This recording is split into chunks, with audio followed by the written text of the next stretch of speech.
We start out on this new road. No turning back.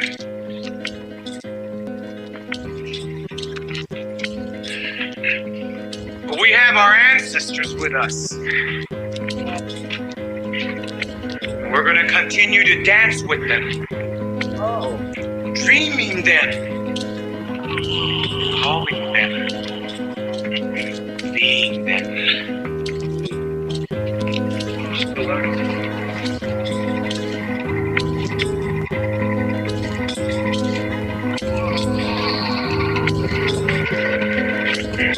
We are becoming what we were.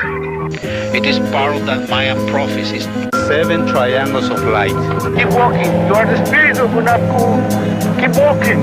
We the human, we are doing the spirit of Unapku. People who say that the gods made them from corn. They planned their lives according to the heavens. Well versed in astronomy, using a sophisticated mathematics, they calculated the movements of the night sky thousands of years into the past and thousands of years into the future. They knew that the universe moved in cycles. Their lives were ruled by the rhythms of the natural world, planting and harvesting, birth and death, just as the great tree of life emerges from the earth. Always they're connected.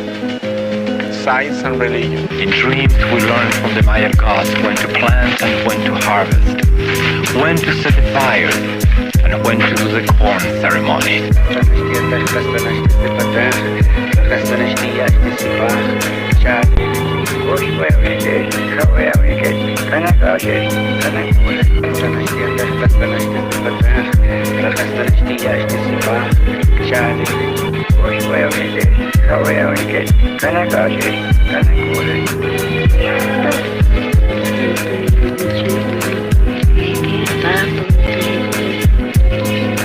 What we're digging up, what we're coming up with is part of our history. And the men that lived here are some of the greatest men we've ever had. And it's a fact that we're getting to know more and more and more about the life of these people. They still maintain their customs, they still maintain their ways of their societies.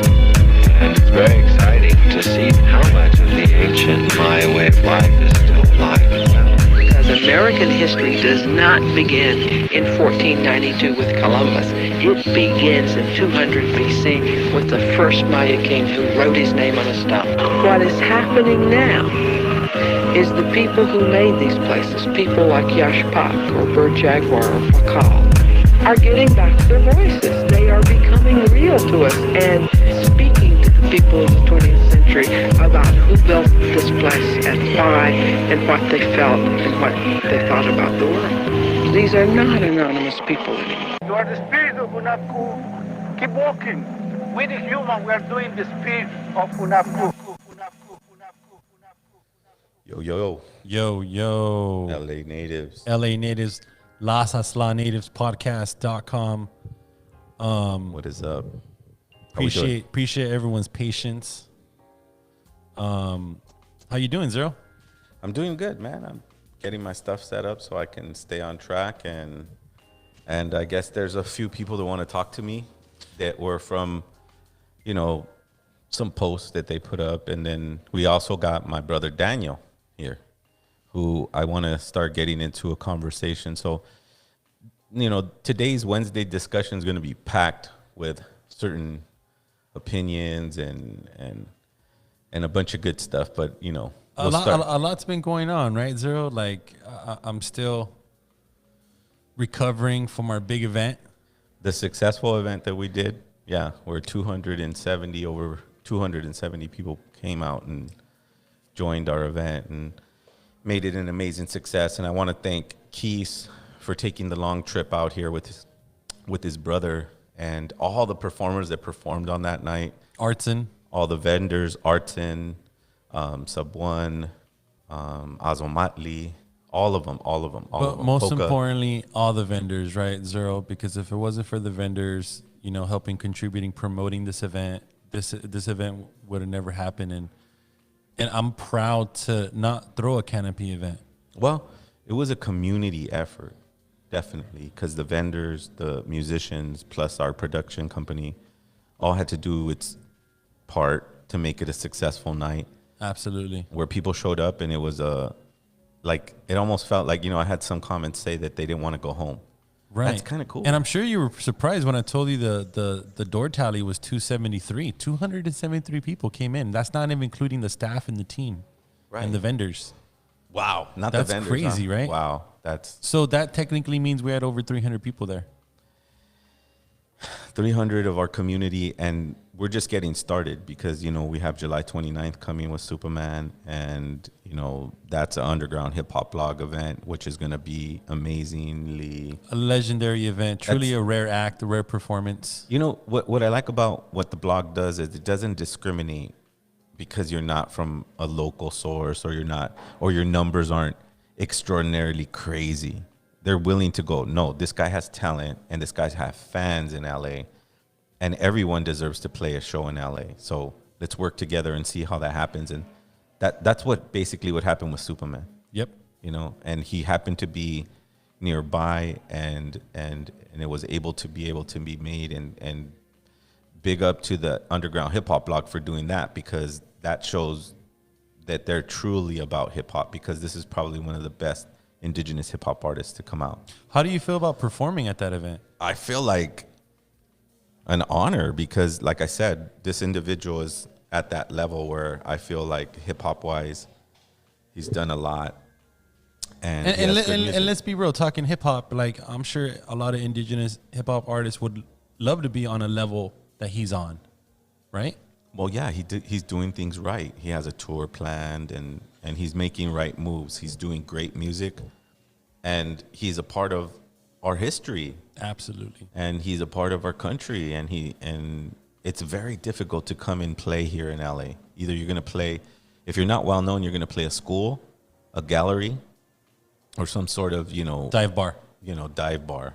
If you're lucky to get a dive bar, because even dive bars are hard to book, and there's people responsible with bringing in people to drink, not for the talent, but somehow, some way, underground hip hop blog, LA Natives became, brave enough to put stuff together for individuals that deserve to be put stuff together. Absolutely. Like Superman. Yeah. And I think it's important for the city of Los Angeles to have an opportunity to see a man like that perform. Absolutely. Because we're not going to discriminate against anybody, whether you're whatever you decide to be, as long as you're native blood and we can see each other as native brothers. I think that's the name of what we're trying to do here at LA Natives, Las Taslan, whatever you want to call it, least accepted natives. Right. And I am in the works of rebranding.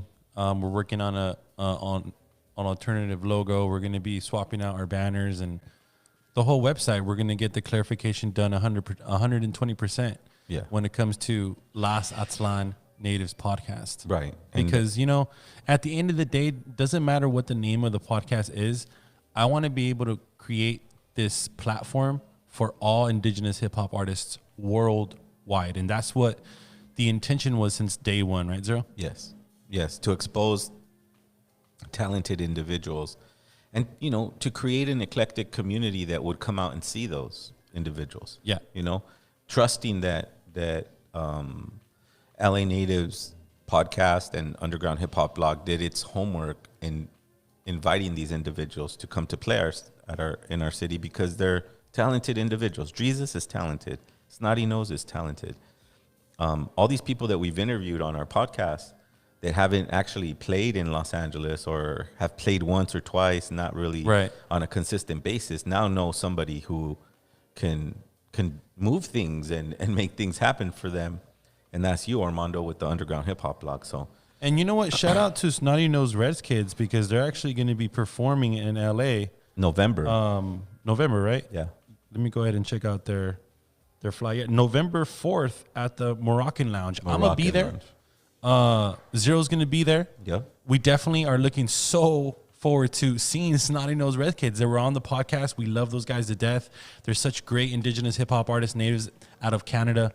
And it just, I've been playing their records for a while. Yeah, they have a really cool sound, it's modern, and it has a place in hip hop. So everyone, can't wait to see them. Make sure get your tickets for November 4th in LA, the Moroccan Lounge. But most importantly, tickets are available right now for Superman. It's going to be July 29th at the Catch One. Thursday night, it's going to be a legendary event brought to you by undergroundhiphopblog.com. We got Natani Means performing, Zero of El Vuh performing, JD Wolf Robe. He had a great set at our gathering. It was amazing. He does some crazy looping and mixing live, which is amazing. We just confirmed Sub One is going to be performing as well. Sweet. It's going to be a legendary event. So thank you for everyone tuning in. This is Wednesday's Warrior Think Tank discussions, open mic, open platform. We have some very special guests, fans actually. Absolutely. Yeah, these brothers wanted to come on the show and voice their opinion and maybe get some clarity from, I guess, myself. Yeah, and I want everyone to put me in the loop. I'm kind of out of the loop with the whole situation on social media because I don't consider anything on social media important anyways. It just creates some echo chambers and it's all nonsense in my opinion. Right. You know? Well, I mean, social media is just like this podcast. It gives you a chance to voice your opinion, and everyone has an opinion to voice. And these particular individuals wanted to come on the show and do that. So I felt like, you know, these are. Yeah, and let's go ahead and bring them on. 1 second, guys. Let me go ahead and switch up the audio real quick. I think we're on and going. Okay. So, guys, do you guys hear us? Yeah, I could hear you. You're breaking up a little bit, but I could hear you. Yo, TZ, can you hear us? Yes. Okay, cool. Let me go ahead and get this background to work. Here we go.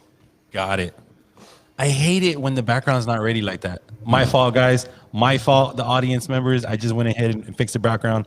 Welcome to Las Aslan Natives podcast. Gentlemen, how you doing? Thank you. Thank you for the privilege. Thank you for having us on here. I appreciate it. It's all good. So, here we are. Ask away. Yeah, can you guys give me a little bit of context on what was going on what caught your guys' attention regarding the LA Natives Las Aslan podcast? Well, I've been following it for a while, and a lot of people will follow it, and I like what it stands for. Thank you. Absolutely. Thank you so much. It gives people a voice, you know, because we are voiceless, so I appreciate you for holding it down and for everything that you go through to have this exist. Absolutely. Well, you're welcome. I mean, I didn't just, you know, start talking about indigenous stuff. You know, it's been most of my life. You know, it just happened to have the tools now where I can sit down in front of a mic twice a week and, you know, voice my opinion, you know, but it's just like when I started with Armando was like, hey, let's promote your music. Let's promote you as an artist. And I was like, well, it'd be cool to promote it as an artist, but I know that there's a community out there. There's a community out there of different artists where I fit in. Absolutely. And we got Daniel on the line. Welcome back, Daniel. What's up, guys? What's up, Daniel? Oh, this is my buddy, Daniel.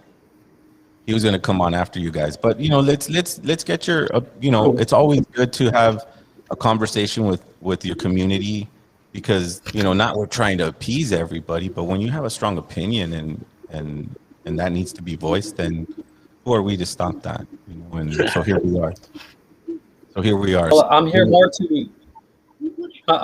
to point out an issue that could possibly be a big problem in the future. That's already a problem, you know? Absolutely. Let's see what. And I know you already. Excuse me. Yeah, I just wanted to hear the issue. What was the issue? Oh yeah.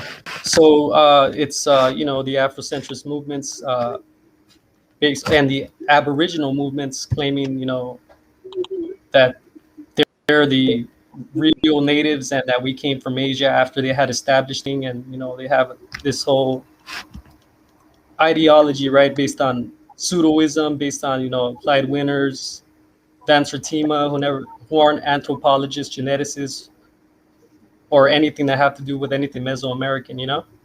Mm-hmm.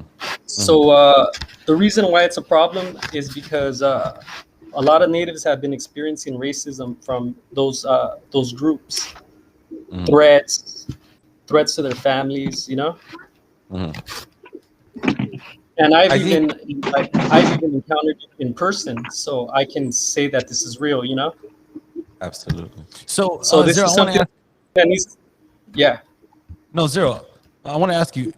Give us a little bit of clarity on what Afrocentric means, because I'm really kind of out of the loop. Go ahead. Well, it's just the belief that everybody came from Africa, and all tribes, came from that origin due to whatever scientific proof they have of today, right? I think what I wanted to get to was, for people to understand that when I was talking to Natani on one of my podcasts, I said, the white man isn't the only one that crossed the ocean. The reason I said that was because I wanted to prove that white supremacy isn't the only intelligent being that can figure out a current to get to a certain place. These people, whatever we've studied, is we have to challenge white supremacist institutions and books, even their archaeology, because the archaeologist can't even speak to the elder to extract information from him because he's a peasant, which is white supremacist. That was my point. But we're still not addressing the problem of a new supremacist on the scene, you know. And dare I say it, but it's it's a black supremacist ideology that a lot of natives are encountering, and getting threats, like I said, racist messages in their inboxes. I think when it comes to, that's why I come from a place of not having an origin, because I'm truthful enough to say it, right? I'm truthful and not afraid to say, hey, my grandparents were completely annihilated in terms of their mental thought process about who they are and where they come from. You understand?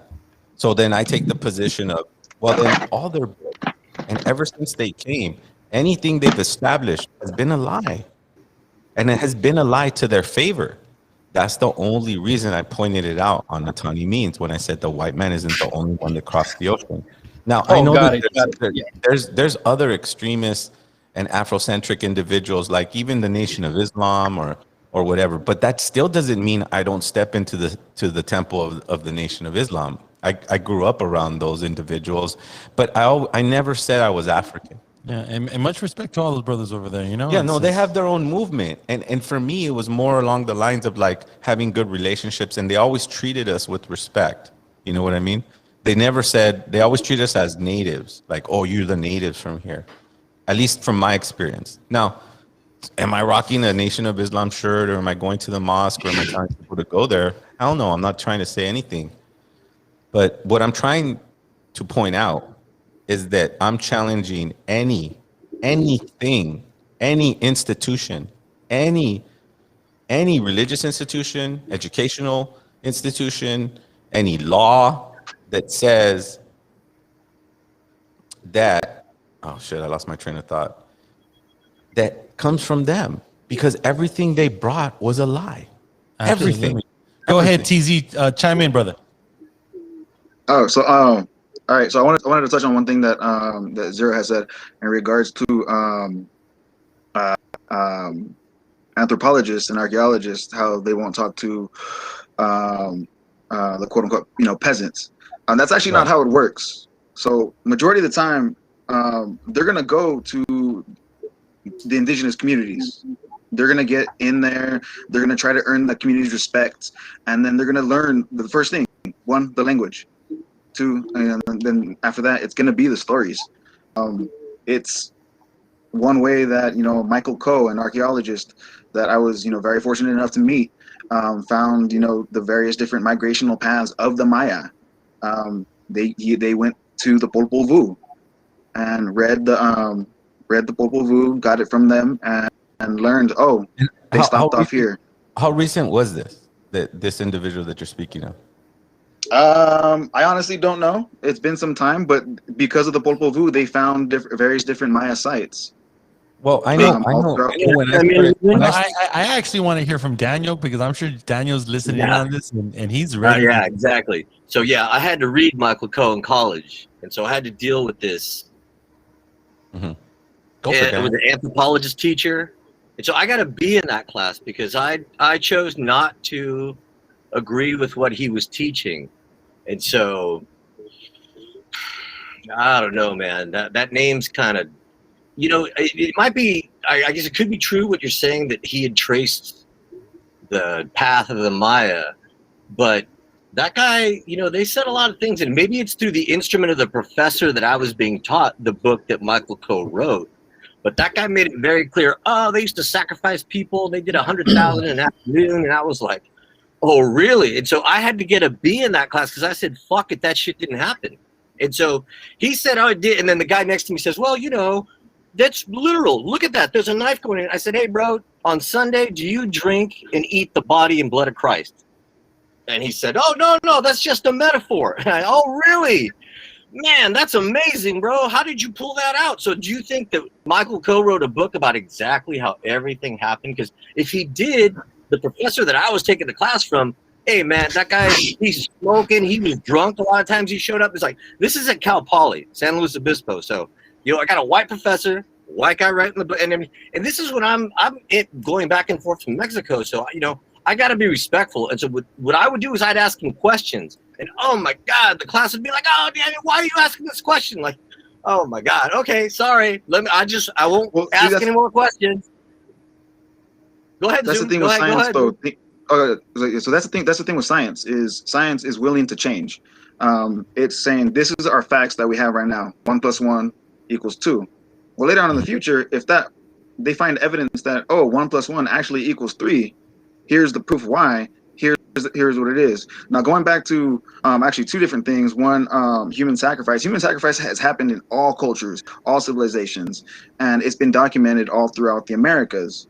So that's one thing. I mean, it'll take various different forms, whether it be one person sacrificing another person, or auto sacrifice, us giving blood to the earth or whatever it may be. Going back to that's painting a real big brush, brother. I mean, that's would you say a sacrifice to me is offering? Yeah. That's what sacrifice is. But I also want to touch on where they bled, and so I was like, wow, I understood. And that's a form of sacrifice. That's a form of human sacrifice. They gave their blood, my brother. I mean, they lived through the ceremony. They gave their blood because it was a metaphor for birth. Because in our culture, brother, the women run everything, and the women bleed once a month that we can't do, and they bleed, and that's creation. And so we as a warrior say, oh man, we can't match that. So you know what? We're going to give our blood willingly to show respect to that creation. You think of it today, brother, you got a woman bleeding. How do people treat her? How is that creation energy treated? All right, well, that's something else. That's something different. That's like nowadays. Like we're talking about like back in the day, the Aztecs and the Mayas and the Toltecs and all that. Ceremony I went to, brother. I mean, let me stop all of this. These are women, so they kind of, and then even your wife, Jenny, is like, man, in our culture, creation is very important. Without the women, we're not going to be here. I guess what we're disputing though is the intellectualized version of our there culture. I am, the intellectual class. Fuck, they don't want your questions. I'm there in the school of intellectuality, and they don't want it. A liar don't like questions. Well, also too, a white supremacist don't feel like he's going to listen to anybody I was the only brown face there.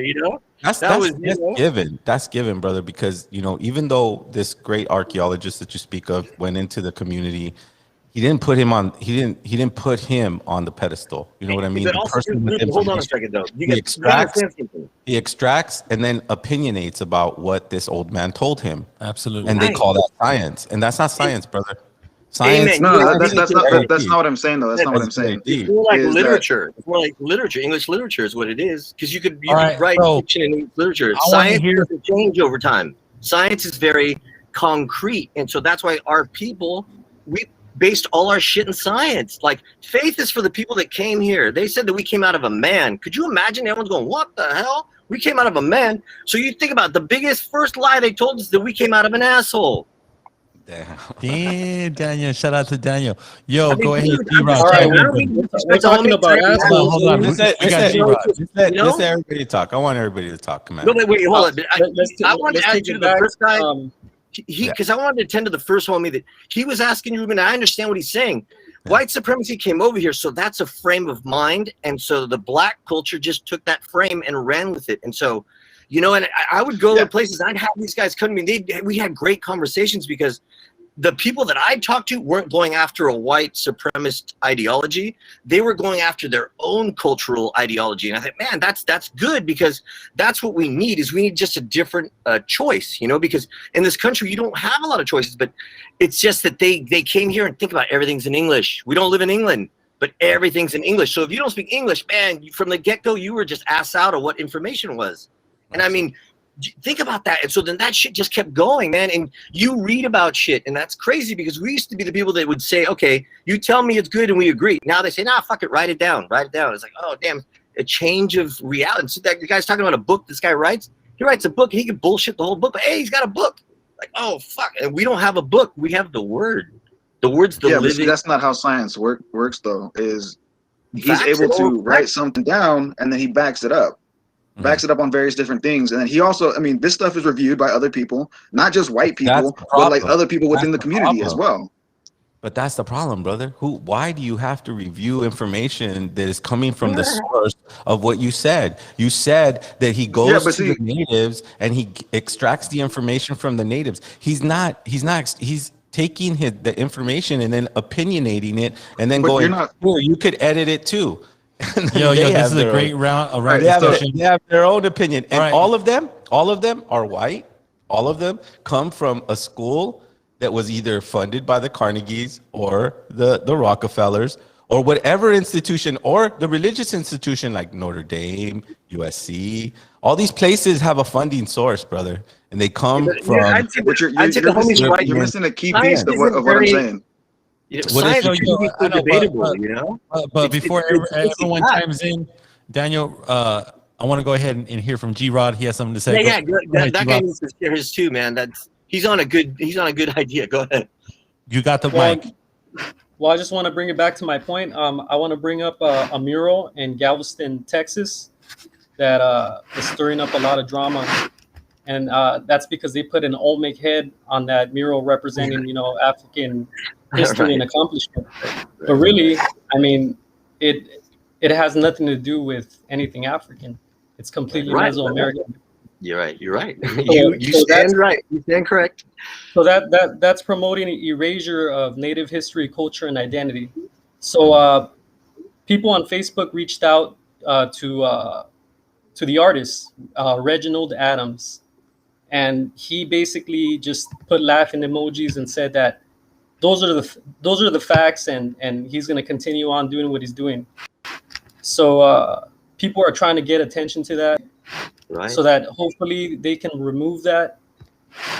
The fact is that recently they did DNA tests on Olmec remains from the time and the region, and they came out to be mtDNA haplogroup A. And that's a haplogroup that's found in natives today. So that proves that we were indigenous, you know. And you can still find those features today because natives populated north all the way to south. Different regions, different climates. People adapted differently. So that's why we have different features, right? Right. So all those claims are based on lookership and not really facts. Right. Correct. So but even when you stress fact, brother, what is the fact? Is it going to lead to a book? Is it going to lead to a professor? Is it going to lead to somebody in academia that comes from a European descent? That's my point. One thing that G-Rod is saying. You got the mic. One thing that G-Rod is pointing out is that these things have been proven, like scientifically proven, like without a doubt, it's concrete. Unless other information comes along, this is what's going to be accepted. And going along with that mural, this type of thinking of Olmecs being in, Olmecs originally being black, or the original Native Americans being black or Hebrew, or whatever nonsense you want to believe.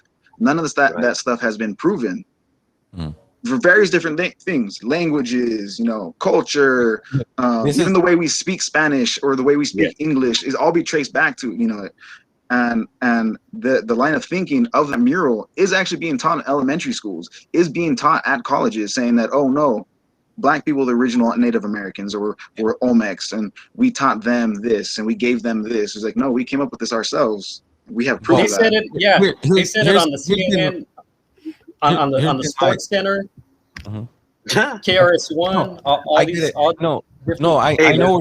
I know where you're coming from, because everybody. Ruben, can I say something to me? Sure. Really, yes, Daniel, go ahead. Simple. You argue with a fool, that makes two. Yeah. That's it. Argue with a fool, that makes two. You don't argue those guys about that shit. Let them shoot it all where they want. I mean, think about it. That we all know the facts. It's almost like this, all right? You sell tacos, all right? You say, oh, we are the origin of tacos, and you go taste their tacos and they taste like shit. It's like, hey, dude, no, you ain't the original tacos, man. So if these people were from this culture, they'd be breaking shit down. We have a plethora of fucking information of all the shit that it doesn't exist because it didn't happen. And so Facebook is a place that, and this, the homie, I'll give you this one. Look at, in Mexico City, the University of Mexico City, you've got research that tells you there that a Mayan woman crossed the ocean and influenced the African continent. And then you'll get, and Ruben always says, leave a mark. Okay, well, you just got to go and look in their history and found at a certain time, they dropped all their gods and began to worship the sun. And it was under a guy that he looked nothing like any of them. And so, you could throw your opinions, but the homie, facts, just think of the facts, look at the data. And the thing is, there's these stories that they don't fit in white supremacy, so they're not going to push it. And that's all right. Yeah, but see, that's the thing, like with stories. Facts need your help. The facts and the truth exist without us. It's the lies that need the constant bullshit. Like that dude that's pushing that shit, he's got to keep pushing it because it's not true. But that when we fall into it, that's what gets us, you're not going to get dirty, or you get dirty fighting a pig. You fight a pig, you're going to get dirty. Like, just accept it. It's actually they passed the bill through a black governor with these claims. Right. That who else would pass it? Who else would pass it? Right. I know, but I mean, this black governor pushed for this bill. I forgot his name. I should have researched that and had that written down. Right. But you know what, homie, though? But we're here though. Look, check it out. Look, this is the thing. They're trying to take indigenous lands, and they're saying that if a group of black people, look, listen, I need a second to talk. Sorry, homie. So basically, they're saying that these indigenous people can't keep their land unless these group of African or African Americans aren't recognized as being here before Columbus, and they passed this bill. I mean, not passed the bill. The bill is in for voting. I mean, they're pushing stuff with these ideologies. It's not just like something you can ignore anymore. I mean, I've had somebody like come at me in a violent way with this in person. So I'm not gonna ignore this. I'm not gonna allow our kids in the future to run into somebody and possibly get hurt for saying that they're native. Like you guys are. I feel that people are just brushing this off like it's nothing. And the more you think it's nothing, the bigger it's gonna get. And before you know it, it's gonna hit you in the face, literally, physically. So we can't ignore this. At universities and colleges. We got to step up. We got to step up to any kind of supremacy that threatens natives, whether it's this or it doesn't matter. We have to treat all the same, all appropriators, everything, and like through every section, we got to cover it. Right. Well, there's never been a time where I said on this show that I'm waiting for a law to be changed or things to get better for our people. Because we know that every single law written has been against us from the get-go. They never, ever included us. They never, ever respected us. They've always had a peasant mentality about us, even in academia. But Ruben, can I chime in here? Look, Ruben, part of the problem I get problems is because I do shit that white people do. You know what I mean? And so they get mad at me. They say, no, Daniel, you can't do that. And so back to the homie who was talking about this law that they passed, okay, to do this research. if you think about it, if they raise money to do the research, then homie, you get your people and you get the job to do that research, so that when they pay for you guys to do it, have them pay you to do the research. And you know what I'm saying? Like, okay, it sounds terrible what you're saying, but the thing is that we got to work it to our advantage, because we're the original people, we could move in and around their laws. We could move up and around, and we could get their funding and get all your homies and just turn it around and say, okay, yeah, we're going to do that. We're going to research what happened before Columbus. Good idea. Good idea. And so then take that funding. And that's what that's not the way these people think, man. They want everything, and they want to give us the boot. We have to address this on an academic level, a legal level, on a cultural level, like all around, you know. Like I grew up with these with people from these movements. I grew up with Nation of Islam's 5%ers. I read all the books. I know what's up, you know.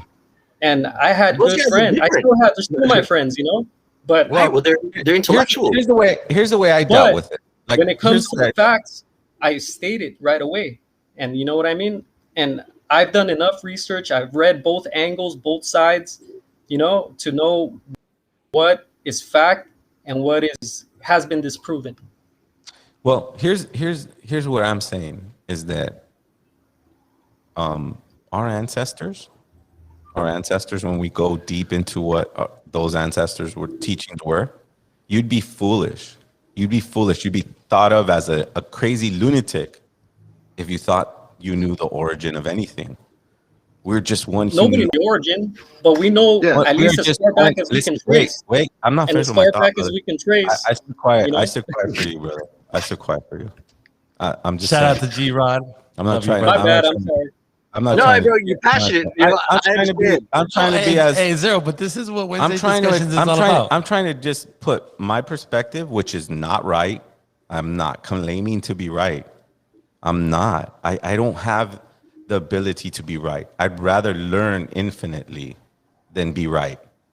That's my perspective. And that's the perspective of the abuelos, is to infinitely learn without having claiming or ownership. So the person that says, I am from African descent and I am the first man on earth is the most foolish man on the earth, because nobody could prove it. It's like saying that the world is flat. Like, we have this automatic perspective, and you're going to tell me, well, there's this powerful telescope that we put in the sky and no one can prove it or disprove it, right? You can only go you can only go off the opinion of one of the biggest liars in the world. And here, let me tell you what the biggest lie was. He brought a paper. It had writing on it that you didn't have the translation nor the information to read what it says. And with that paper, he kept going and going and taking and taking and raping and raping and taking and taking. And now he has a school, and now your fucking kids are going to that school, and they're learning this paper, and they're learning that book, and they're learning that degree, and they're being a part of the same fucking paper that they brought. That's my point. They're liars. They've always been liars. And if you believe anything they say, you better fucking read that book plus another book plus another book plus another book, because all them fucking pedophile, rapists, land thief, fucking, man, they're fucking just evil, has never told the truth ever. And that's my point. I'm wise enough to know that my ancestors only know so much, and they put it on a stone. They put it on a stone. 26,000 years of accumulated wisdom, broken down in 18-minute increments. That's real information and science, based on truth, not on an opinion. The one thing that the Bible brought is it took time and it made it linear, when time has always been cyclical. So we'll argue the point forever because we're trying to defend liars, thieves, land rapists, water thieves, pedophiles, whatever you want to call them. Not once have they established an institution on the benefit of indigenous people. Not once. Not once. Everything has been a torture. Yet we got used to that torture and we called it life. Brother, I respect all your opinions. I respect yours because you seem well read, brother, up in the corner right for me. On the bottom. You're well read too because you want to protect your family. And Daniel just has the fire from back in the day. But let's remember one thing, family. We're family. And I love you just the same, whether we agree or we don't agree, whether you're well read or you're not well read. Everyone's been real respectful too, Ruben. I mean, and that's the thing. You know, we have conflict. It's part of nature. But I think for us to sift it out, because I mean, like the homie here, I don't know why they're covering his face, but the guy that initially started the conversation about the African, kind of like he's feeling very attacked, and man, that's so. I feel for him, and I think that because we're all connected. And that's the truth of this, man, is it, and if you are, have your heart and your soul is strong, you feel that in other people, and so that book made time linear when we know it's cyclical. We know it's cyclical. Right. Book made time linear. Does anybody have any rebuttal on that? Well, you know how you say that, nobody knows the origins, but one thing we do know is what's not. You know what I mean? That's one thing I would say. I agree. I want to give the floor. I want to give the floor to TZ. Go ahead, 2 minutes, brother. All right. Oh, so I just wanted to say that going back to I can't remember exactly what Zero said, but it's in regards to people claiming things about him, and so I just want to say that the way that people came off at you on Instagram, I didn't agree with. They should have spoken to you in a more kinder manner, and there were some people saying that you're Afrocentric. I personally believe that you're Afrocentric. You may be, I want to say a sympathizer, but more an apologist, saying that, well, the possibility's there, type thing. Where you're taking that, which is fine. I just wanted to clear that up. With my perspective personally, like I don't think anything bad for you. You're unsure. You may be on the fence, on that type of thing. Well, I just don't want to claim the way people came at you. Yeah, I just don't want to claim to. No, I mean, there's certain things that we can claim to know, but like saying that, oh, I'm the original man, that's dumb. No one knows what the original man is. Scientists don't even know that. And I agree with you 100%. You wouldn't be real scientists saying that if you did. Okay, so I want to go ahead and give the floor to Daniel. Go ahead, brother. No, I'm enjoying this, man. I think. Well, I was gonna say this too. Like I really feel for the homie. I guess it's to my left, and I don't know why it's covering his face, but I felt this. I see it a lot because I think what it is when people are hurt, man, they bring out what's inside of them, and so we encounter a lot of people that are hurt, and it's like when you're hurt or you're angry, you don't think. You're just not. It turns off in your head. So what? It's more of a frustration. You know what I mean? Like with people, but it's a reaction, homie, right? Brush it off like it ain't nothing, and that's all I see is people brushing it off. Who cares? Oh my! And then, the reality is that they don't want to address it, man. For whatever personal reason, is that they don't really want to address this. I mean, I do have facts. It's a fact genetically that, the Olmecs were Native American. That's a fact. Yes. Scientifically proven. Yes. So I would even go they're the mother culture. I don't believe in beliefs. Like I'm not into beliefs. I like the more scientific route. If you can prove it, I'll believe it. If not, then I don't know. I'll tell you what. Part of it is in the name. You believe in math, right? Like you believe in math, right? Well, math, it's math a law. is provable though. I mean, you can prove math. You believe in math, right? There's an interesting thing. It's a law. You know what I mean? Like if you stick your hand in the fire, it's gonna burn. Okay, well, there's an interesting thing about the Olmec culture. To me though, it's math, dude. It's just math. Right. Like if you have a stone, if you have the Aztec stone, right, and you say one serpent equals 13,000 years, and the other serpent equals 13,000 years, that's a culmination of 26,000 years. That's the procession that we've always talked about that has been documented in our stones, in our temples, in our pyramids. That tells you not just that we kept track of time, but what did we learn within that span of, fucking time? Well, we learned that there's 18-minute increments in a 24-hour day. And each increment has an energy. But it's all based on a cyclic girl understanding, which is based on science, but it's not the science that we go, let's get into a lab and let's write it down on a piece of paper. There goes the paper again with the writing, right? Well, you know Ruben, what Ruben, happens when you put papers in front of people that don't know how to read, but they know the science. They know when that star comes out. They know that it takes 8 years for that star to come out. That's math. That's truth. Whatever you attach to it will be on your side. That's why people have to understand that our culture was very sovereign. You as an individual are sovereign. You're a sovereign being that could test its limits as much as you're trained to.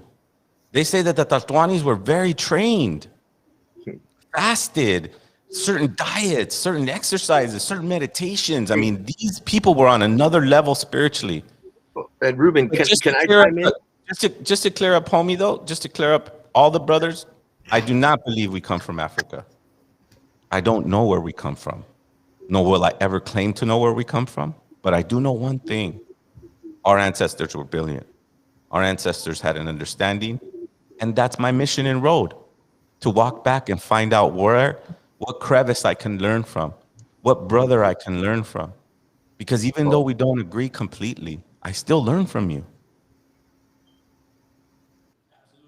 All right, well, Ruben, I'm going to chime in here. Okay, and this is you can talk. You can talk, Daniel.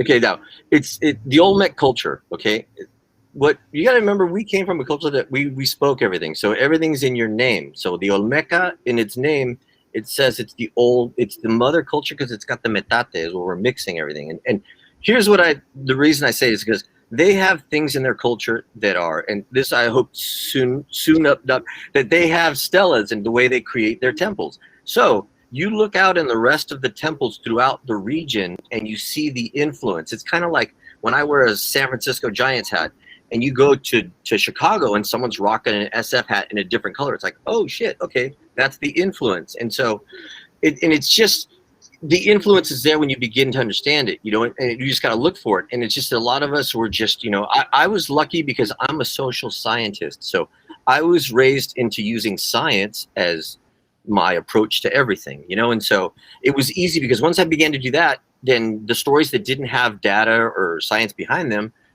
I just didn't follow them, and so the story that the homies are pushing over there, they're gonna be great imagination and creation of fiction. And it's going to happen and it's going to flow. But we are influenced by fiction. That's Hollywood's the biggest punisher of the reality that we get, because we don't show up on screen. It's hard for people to see us doing anything in reality.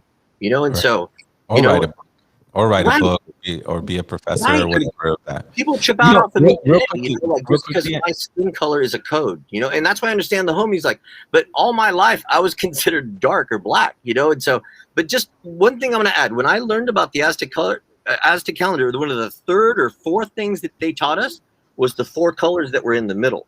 And so he said there was black, red, yellow, and white in the middle. And there were many metaphors as to what they meant. But one of the metaphors that the maestro said was that the people of the world are these colors. And so I was like, oh, damn. And it made sense because where we live in Anahuac, both oceans bring people to both coasts. This is a place, and I know you don't know, but in Nahuatl, they tell us many stories of the travelers that would come, visit, and go back. Okay. This was a group of guys that, the natives, what they said was like, hey, man, where's all your women? Why did these guys just come with guys? And I mean, if you think of, everything they've brought to us, man, that's the whole approach they've had since they got here. Yeah. And who teaches all those classes? I mean, you've been taught by white people if you got a degree or, it's just, those are facts, and it's like the greatest influence, my greatest professors were 2 African teachers from Africa at Cal Poly. Like, man, those dudes were just on a different level. And I learned so much, but man, it's just, you were not taught by other people other than white people, and it's just, that's, no matter how far you ascend in any kind of public institution, there's going to be a white person editing it or a gatekeeper. A lot, not a few, brother. College is a white world. I would imagine that it's not just one person, but you'll run into it if you keep going. You know, we're not. This system is based on keeping us subjugated to their intimidation and their white supremacy. And it's not, doesn't mean it's a white person either. It could be a brown person. It could be somebody who's, who's brown as you, who thinks that Ruben, it's somebody who rejected culture and history and facts and said, fuck it, we're going to embrace a color. And when you embrace a color, you don't have foods, you don't have ceremonies, you don't have rituals. What you have is what they call heritage. So it's the beginning of trying to create culture, but it's like calling a brewery a national monument, calling a car the national, it's like that's creating, because they're trying to make culture because they don't have culture. The American, the United States is a predator culture. That shit just grinds culture up and says, hey, fucker, speak English, and so it's we don't live in England. So man, this is a great fucking move.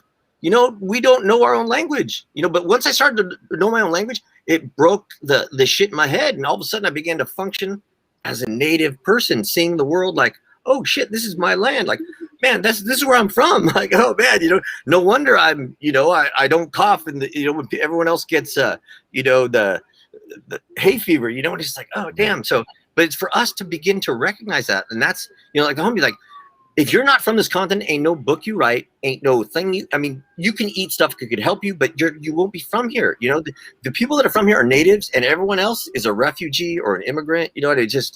Those are facts, but I'm not trying to push that.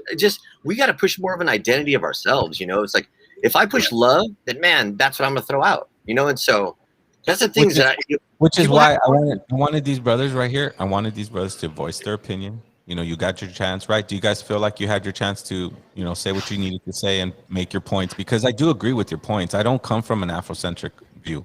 I don't believe in an origin of anything. I just believe in human experience, and that the soul retains information as it goes along, right? Whatever experience it is. I'm not all knowing and all seeing and everything. I just know certain principles that I follow. I have a certain diet, and I have a certain perspective and look out in life. That's it. But it's not from the place that I know or for definite that somebody is the origin of anything. The most wisest person would tell you, will move you away from that question. Will tell you, don't ask that question. Ask a different question. Don't want to know where it begins. Just live where you learn what you're living right now. That's really your experience. Like you, brother, I could tell that you're probably a father, and that you want your children to be safe in the future, and that comes with understanding diet, understanding how to relate yourself with the universe and the plants and the animals that are around you, so that in any situation, whether civilization crashes or not, you're able to protect your children, right? That's where I come from. So was that clear for you guys? Is that good? Yeah, I think we touched on the points more or less. Yeah. Yeah. I mean, if you feel like you need to say anything else, now's the time.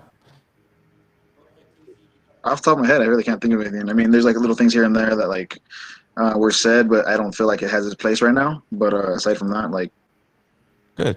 Then we're in a neutral state, and you're still my brother, and I'm still yours, right? Yeah, I mean, like I told you in the email, like everything, I don't want to come at you like I was attacking you or saying that no, you're wrong and come at you with hate. No, I wanted to open discussion just like you wanted.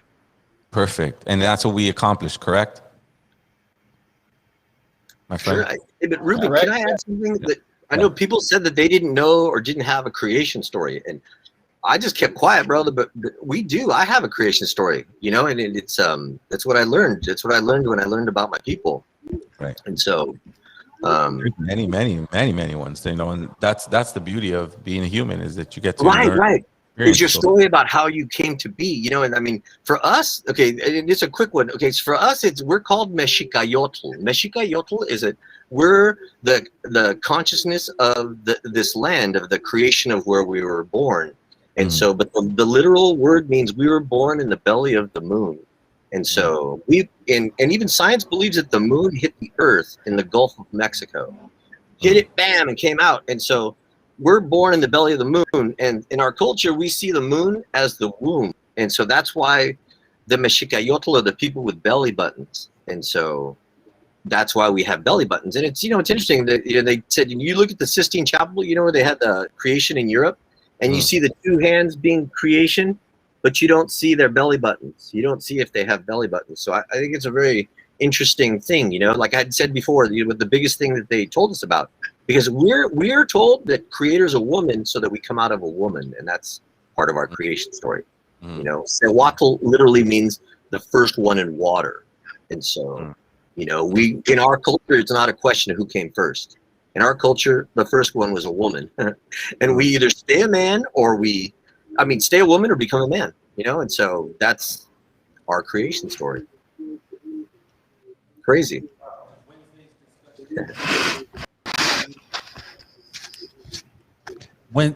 Wednesday's discussion, guys, LANativespodcast.com. This is a great segment. We got the homie TZ in the building. We got the homie G-Rod in the building. We got Dana Hawk in the building. Man, Zero, such an amazing conversation, right? Yeah, man. There's a lot more to talk about. Right. So. And yes, it was, I felt like Zero was being attacked, but in a way that it wasn't even necessary, because it's all about, just unity. Yeah. Well, any story is welcome, and we're here to learn. So even if you disagree with somebody, you still have to finish hearing them out and absolutely and listen and let them and maybe change your mind, maybe not change your mind. It's up to you, because you're sovereign, and that's really what I want to teach. Right. I want to teach sovereignty on an individual level, right? Because we're all responsible for what we do in our own mirror, right? If we treat ourselves bad, it'll be you'll see it. And we all have to understand that social media, especially Instagram, it's such a huge echo chamber, right? Yeah. Right, guys? Like, social media is meant for us to be glued on the phones. Yeah, and it works. Hey, but big ups to you, Ruben, that a teacher teaches by example. Well, I didn't want to come off negative, but we have, like I said, the things that have transpired between now and the event that we had, and then we have a disagreement with these brothers right here, and they're here clearly where no one's yelling at each other, no one's trying to talk over each other, no one's trying to make a point.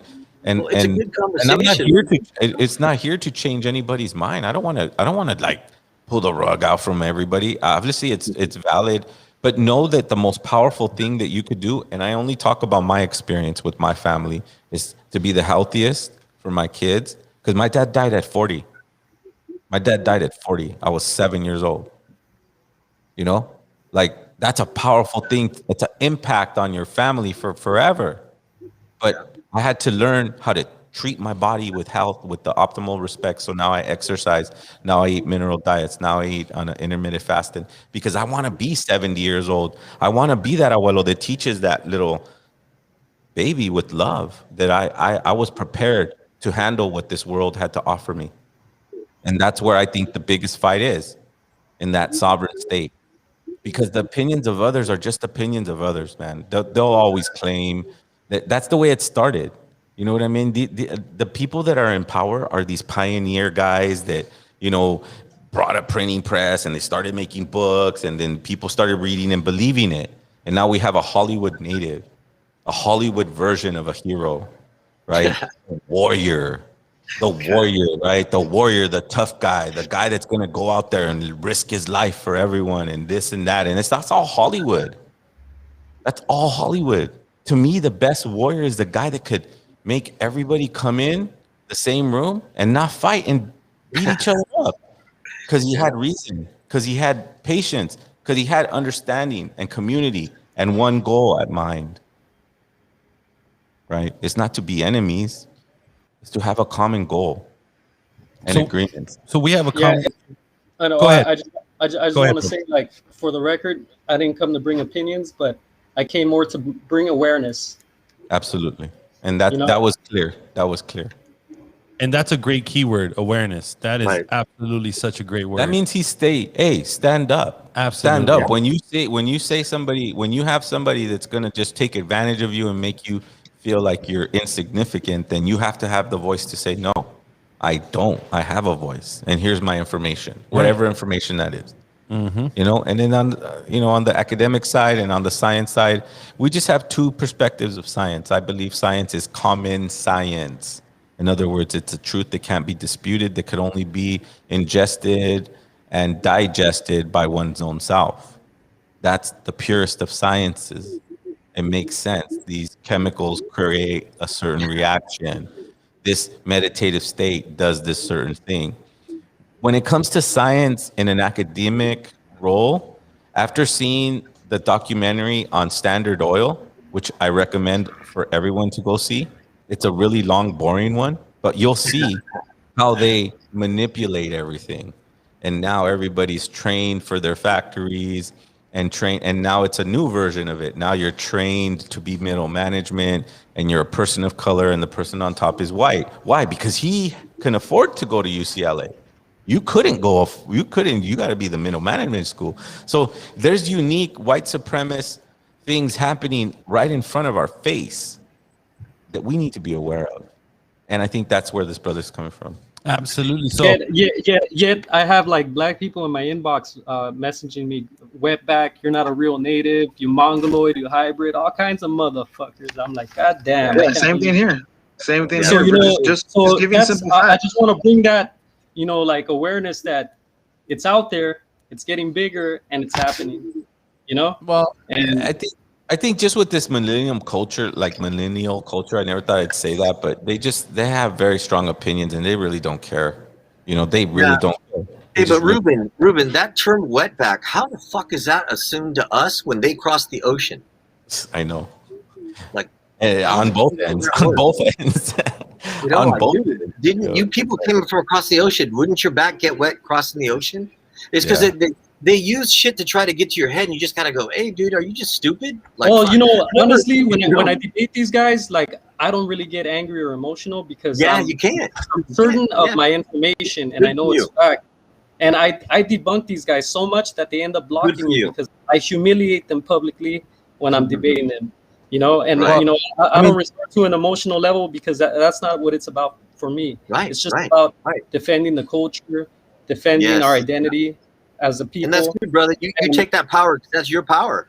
You know, draw from that power. And that's all it is. And it wouldn't matter who it be. It could have been anybody. It could have been Asian people doing it. If it was them, then I'd be going after them. If it was, you know, like if it was a big Eurocentrism claiming that they were the first natives here, then I'd be after them. But you know, this is what's in my inbox. This is what I run into. What I ran into in person.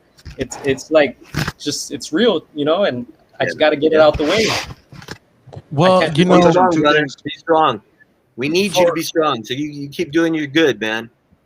For myself, you know, really, it's just education. We need to know the facts about, you know, like the scientific facts that are already proven fact about, you know, our history, you know, archaeology, anthropology. There's a lot of things that are basically everything's on our side, you know. Once you start learning, I want to answer that. I want to answer that though, because look, bro, they're not gonna find it in a book or in an institution.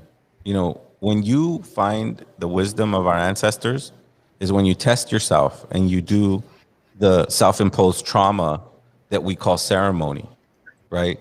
That self-imposed trauma awakens your bloodline because you're going through a traumatic state, and that opens up truth for you. That's where you find truth, not in a book. That I can't agree with you. We're very powerful people, but we got to go pre-conquest. And pre-conquest means that we have to let go of everything that they taught us and brought here. And that's a hard thing to do. Pre-invasion. That's a hard thing to do. But when you trust the self-imposed trauma through ceremony and done in a good way, then that's when the ancestors really guide. That's how Sitting Bull was so powerful. That's how Sitting Bull was so powerful. That's how Crazy Horse was so powerful, because they trusted their own individual sovereign communication with the spirit world and the you know what I mean, in the live world. There's a different perspective. Go for it. Okay, I just want to touch on two things. One thing that Girard said and one thing you said, Zero. So bringing awareness. Where I'm from in San Diego, we have a museum that's dedicated to African American history and African history. There's a whole section in there that's dedicated to how Africans are the original Native Americans, or Black people are the original Native Americans. I stumbled in there by chance when I was like 18, 19 years old, because I was coming from one of an art studio, And the guy who happened to be the curator and the owner of the place, stumbled. You know, I was like, "Oh yeah, look, we were here along with your people. We taught you guys things." And I was like, "What? All right, that sounds weird, but I'll look into it." Sure enough, I looked into it, found the books of Ivan Van Sertima that a lot of people haven't read. You know, and it's just not it's not just with like how Gerard said with Afrocentrics. It's with like the Hoteps or the Hebrew Israelites or, you know, white people saying the exact same things. You know, it's just not with this one subset. One thing that you had said, Zero, is that you don't believe in books. Well, one good thing that we can actually do is touch on linguistics. Linguistics proves a lot of things. It'll teach you a lot about our stories. It's how I know that my name Tsunun, or nowadays pronounced Chunum, actually means doesn't mean hummingbird. It means joyful bird, or the bird that's happy, or in Nahuatl, how it means the thorn that jingles, or the sword that sings. When we learn things like this and we learn our stories, we actually know our history and how powerful our words and how we're able to bring it down. And for anyone that's in the comments or anyone that's watching, that's the strongest area where we can learn first is our language. Learn your language, learn your stories. And let me clarify. Let me clarify about the book thing. It's not that I don't read books. It's not that. It's just that I don't hold them as truth, because it's ultimately somebody's opinion, right? That truth is digested by you. I remember a long time ago when I was studying our culture and they would talk about human sacrifice and they would talk about certain things, and maybe not the actual human sacrifice, but the way it was done and what purpose it was done, I felt that was completely off. Oh yeah, that's the way that it's portrayed in the media and in mainstream history. It's not true. Yeah, there was sacrifices, but it was something considered of honor. It wasn't hundreds and thousands of people. It was maybe 5, 10 people at the most. Not to mention that human sacrifice, in the sense that we're thinking now, where, you know, someone's put up on an altar and they're killed.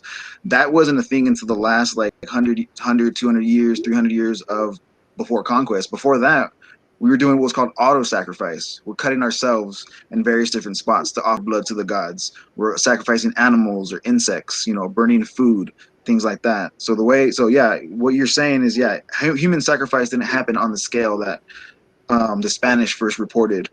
Because we now know that if we look at it with common sense, though, bro, just real quickly, if we look at it with common sense, think about it, right? These guys are savage, right? Coming through, they're looking from afar, right? And they see somebody being cut. But we were sophisticated enough to do surgeries. Yeah. So I mean, look at on the flip side.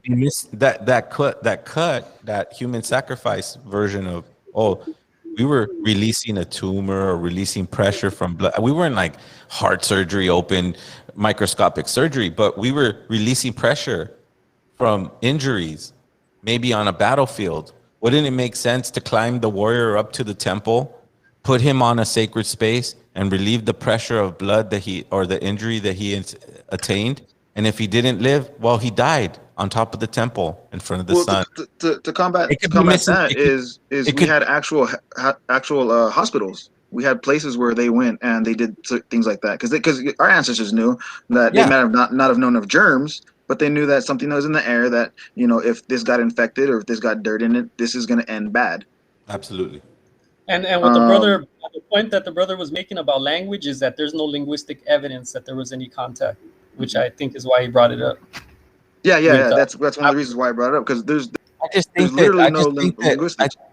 For me, when I even look at any documentary, I'm more into documentaries and stuff like that. But and I do read books, but it takes me a while because I'm dyslexic. But whenever I read that or see that, there's always a portion where it's like, well, these bones, we're not going to talk about these bones, you know, because there's a lot of suppression of information when you come to institutions of learning, because it has to fit into their framework or their timeline of life. Right? They're not going to come off and go, oh shit, we were completely wrong on that one. You know, they're not going to do that. They're white supremacists.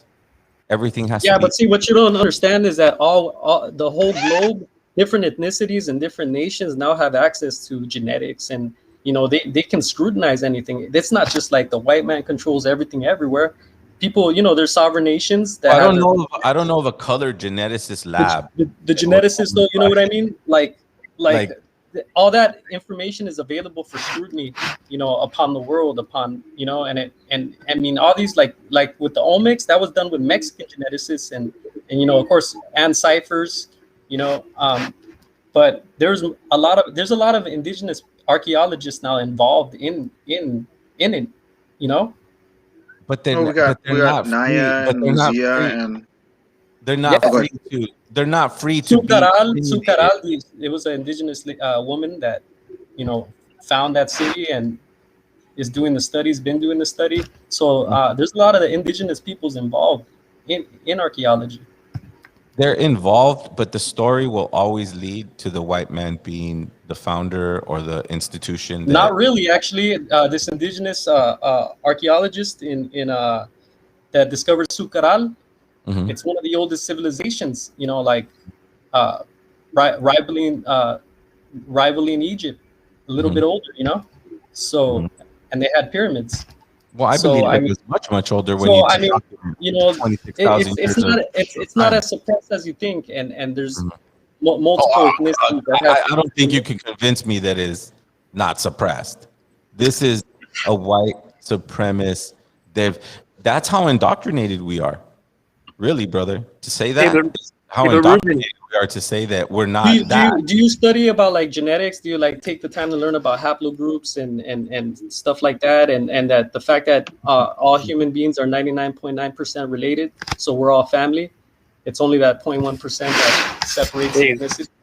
With all due respect, homie, I'm his genetic guy. I'm the one that took genetics, and so he would ask me questions. He'd say, "Hey, Daniel, what's up with these guys saying this?" And then I'd say, "Oh, well, Ruben, I took genetics." Or no, I'm just wondering, or Zero, or do you just I know what you're saying. disregard I all mean- of that stuff, and just not look into it at all? I really don't. I think is that can't- Ruben. I can't put. Can I just say, Yeah, go for I'm it. an intellectual, and I like Ruben hated reading. I hated reading, but I had to go to college and fuck, I got to read. It's funny. I was talking to the last, the podcast about you got to find shit you like, and it's true. You got to find shit you like. And so when you like research, you could follow it, and it's interesting. But I was gonna say back to your point was that okay, you're right. In this day and age, man, genetics were really mixed. But you got to understand something. Looking at people genetically is not a native thing. That's a pilgrim scale. You understand that, right? You guys all know that. Scientific thing, really, and really, No, really. but I'm saying native science. But we didn't know that. We didn't tell you say- who your closest relative is, and what haplogroup you descend from, what genetic my family point you was- descend from. So it's really.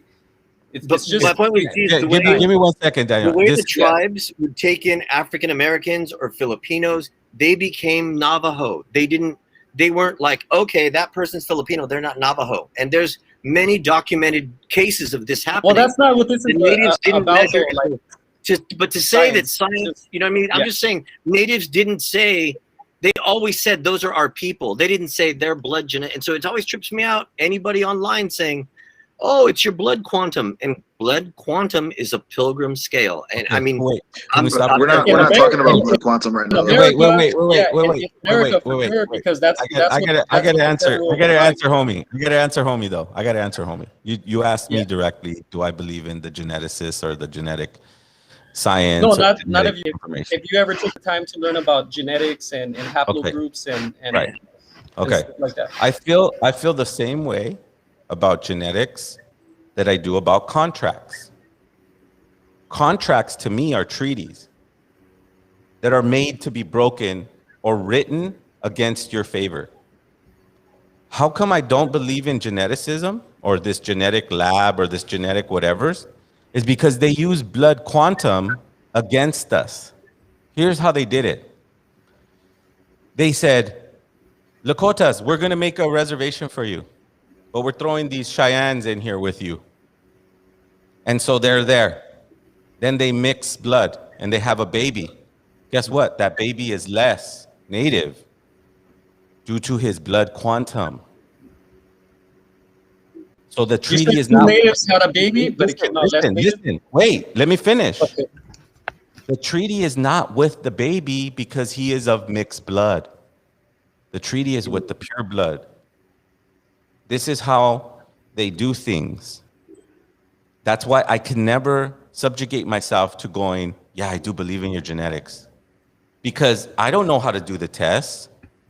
All I could rely on is my own human experience brought to myself by self-imposed trauma. What do I mean by that? Sweat lodge, Sundance, fasting. Those are self-imposed traumas that inspire and that spark memory. This is my science. I can't prove to you the other stuff, but I know what I've went through on my journey. And I know the truths it's given me now. I speak in truth, bro. So what's the guarantee that anybody that tells you anything is the truth then, if that's the case? That's the case, is that when one walks in truth, he walks in truth. Even the people that you speak to, maybe they're not saying the truth. Maybe they're not. Maybe they're not. But that's when my awareness kicks in. And the ability to live on this earth. To combat that thing about yeah, go ahead, brother. Go ahead. Oh, no, to combat that thing you said about blood quantum and genetics. So I'm part Filipino. Mm-hmm. My mom's half Filipino, which would make me a quarter, right? Based off of blood. Right. They say that Mexicans are half native and half indigenous, half native and half European. A lot of people say the same thing about Filipinos. So that blood quantum theory, I should be more European than anything else. Very little native blood and very little Filipino blood. I got my DNA tested. Turns out I'm 40% Native American. Mm-hmm. I thought I was going to have very little Filipino blood. I have about 30% of me is Filipino, which caught me off guard. I was like, oh wow, okay, well, what's the rest of me? And I'm looking at it. I'm less than 20% European. So based off of the blood quantum, I should be at least half European. I'm not. European blood in me, it's less than 20%, and the rest of that, whatever makes up 100 is a mix of African and Polynesian and Middle Eastern. I'll tell you why. I think you can ways. It just, to me, the buck ends there when you use that method to control the land of a people, right? They did that on purpose, bro. They didn't just but blood quantum's different though. Yeah. But what I'm trying to say is that their mixture of blood made the children less, right? Which meant that there's no treaty with the people that are being born. The treaty's with you. Once you die off, that's it. The treaty's done. It's that type of manipulation of information that I could never trust. That's the only point I'm making. Can I speak on that? Sure. Technically, DNA can't tell you what tribe you're actually from, but it can definitely tell you if you're native, and that's all it does. It tells you what your most recent common ancestor is, and it genetically shows that signature. Okay, so here's my answer to that. You could get that result back, right? And I've been in sweat lodges, brother, where guys have run out of that sweat lodge, bro. and they were native as native. Oh yeah, of course. They ran out. It does mean something. It means something. It does mean something. That's a sacred prayer, brother, and that's a challenge of your spirit. I've seen mothers, pregnant and mothers. I'm not trying to make fun of them. What I'm trying to say is that your genetic memory is what you allow it to be, and what you challenge yourself to be, not what you read or what someone gave you in the mail.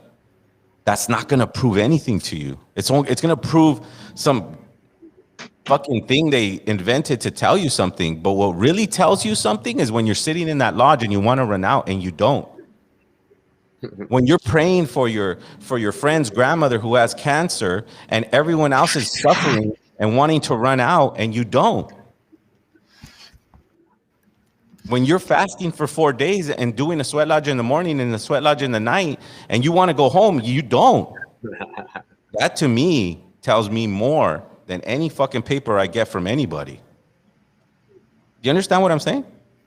Well, there's a lot of people that sweat lodge besides native people, and they can take it. So There you go. Then we're speaking make the them same native language. now? But I'm just saying. No, then we're speaking the same language. Native is Hey, not. but that's a native medicine. The sweat lodge is a native medicine. So I mean, it's it's a native practice. Yeah, and when people do it, they don't know how to do it. They kill people. So if you don't know how to do it, you can kill people, and they've killed people doing that shit. So it's you got to be careful when you go into things like that. Absolutely. Do you guys don't remember that a couple years back? What I'm back? trying to prove, brother, is that it's not based on what research I'm going to do, who gave me a paper saying this. It's more about where my morals are, what I'm willing to do for my community, how I treat my partner, how I treat my children, and what the basis of my message is. That's really what it's at. You can get all the information you want. If you don't share it and act it and treat it, you know what I mean? Like, here's the perfect example. Here's the perfect poem. The poem is that these guys are in a car and they're revolutionary back in the 60s. They're Black Panthers, man. They're fucking up against the system. Fuck the system. Fuck the system. Fuck the system. Fuck. We're going to fucking blow up this building and we're going to fucking take out this mayor and we're going to do this and we're going to do that as we wait for the red light to turn green. You understand? You understand? You got to be outside of that. That's what I'm talking about. That's what white supremacy is. That's what white supremacy is. Right? Yeah, that's what white supremacy is. That's a beautiful poem to explain what we're talking about. Yeah. We're fucking up. Fuck them. Fuck them. Fuck them. Fuck them. Oh, wait, the green light hasn't happened yet. Okay, now we can go. Right? It's like, that's where we're at. That's the best place I could put us.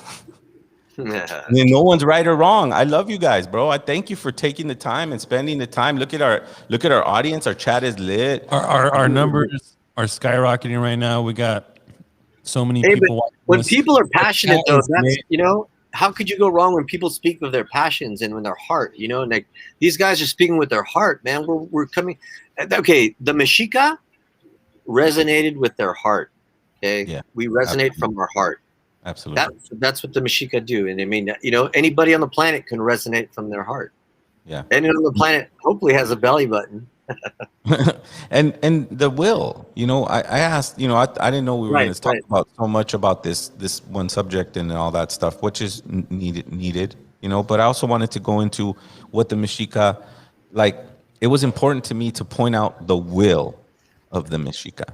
Right? Yes. The will. What is the will? The will is what we have in like when we look in the restaurant and the hardest working vato is the Mexican guy, or the South Central guy, and he has like all the plates and he has a will that is just unparalleled. We need to get to that level. We need to focus on dope too, Ruben. Think about it. Is the homie right above me? His name is Hummingbird too, right? Isn't his name a metaphor for the hummingbird? Joyous bird, right? It's the joy bird. Yeah. What was it again, brother? Yeah. Well, so when it comes to English, or when it comes to translating, so in English it means hummingbird, but literally translated it means the joyful bird or the happy bird. It's well, my name is written in classical Huasteco, nice. But more commonly nowadays it would be pronounced as Chunun instead of Chunun. Right on. Well, I'm envious. That's a beautiful name. It is, man. And you guys are, well read and you guys make good points, brothers. I just have a different perspective and it's not the right perspective. It's my own perspective. I don't expect anybody else to have this perspective. So what would you tell KRS-One if he was on stage and he'd say, hey, we were here 50,000 years and we built everything. And you're right in front of him. What would you tell KRS-One? KRS-One? I'd be like, you're wrong, bro. You're wrong. I'd be like, you're wrong. I want to look, bring out the Aztec calendar. Masatzin, come over here.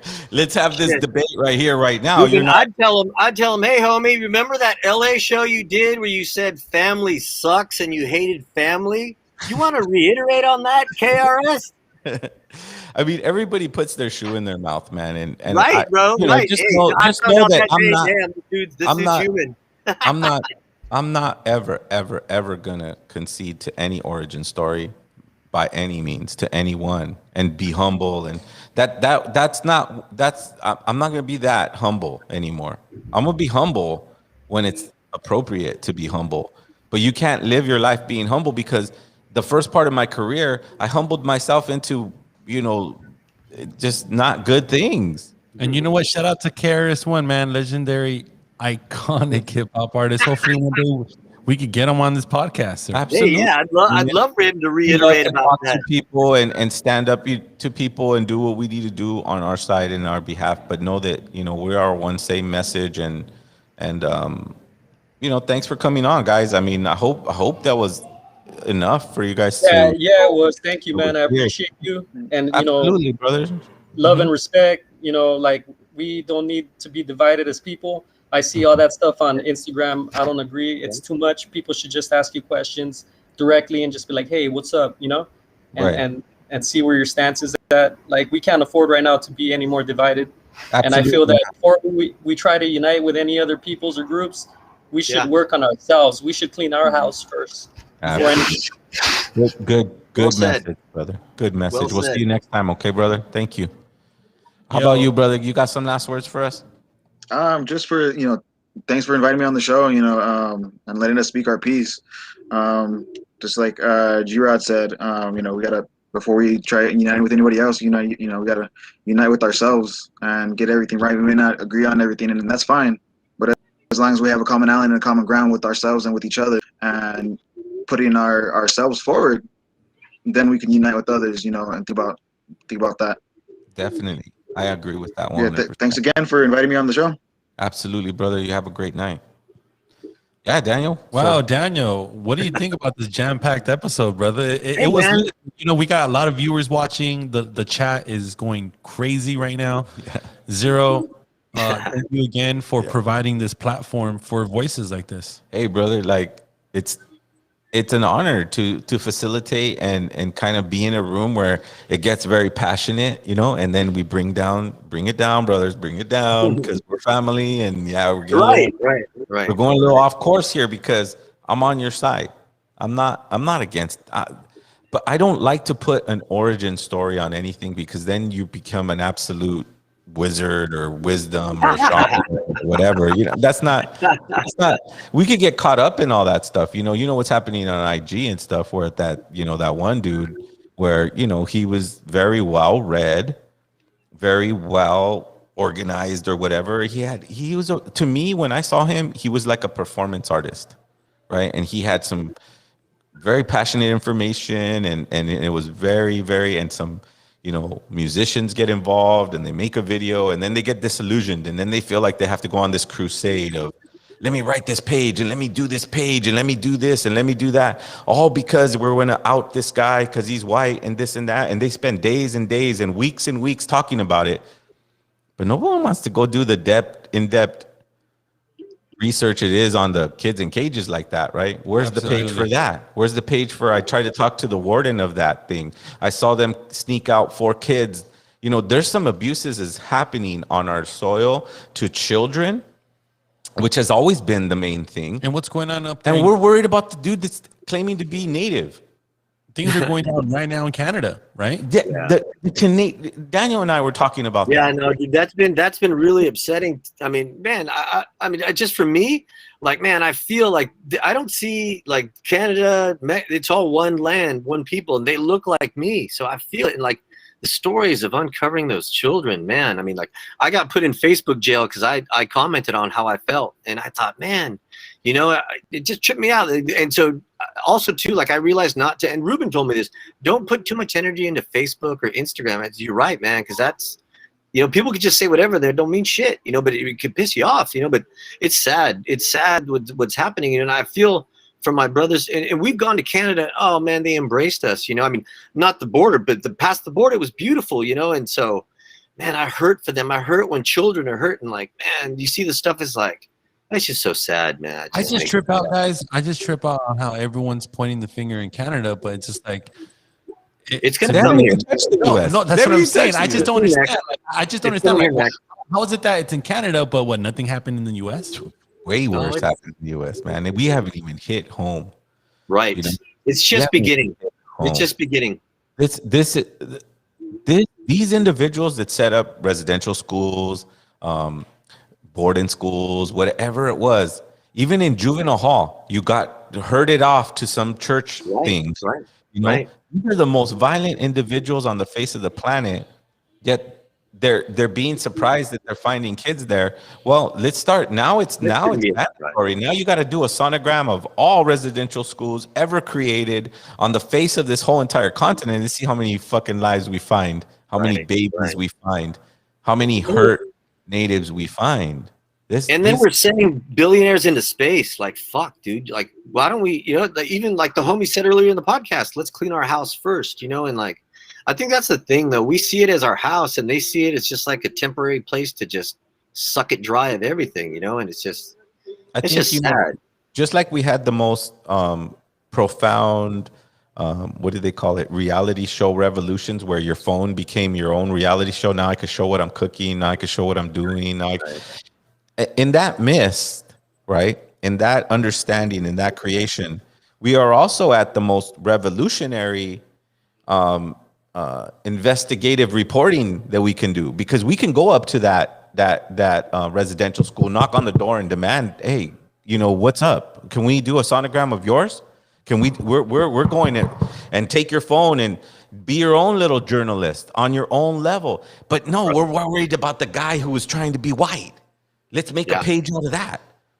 Let's go put our holier than thou fucking opinion on that, versus the atrocities that are happening to children.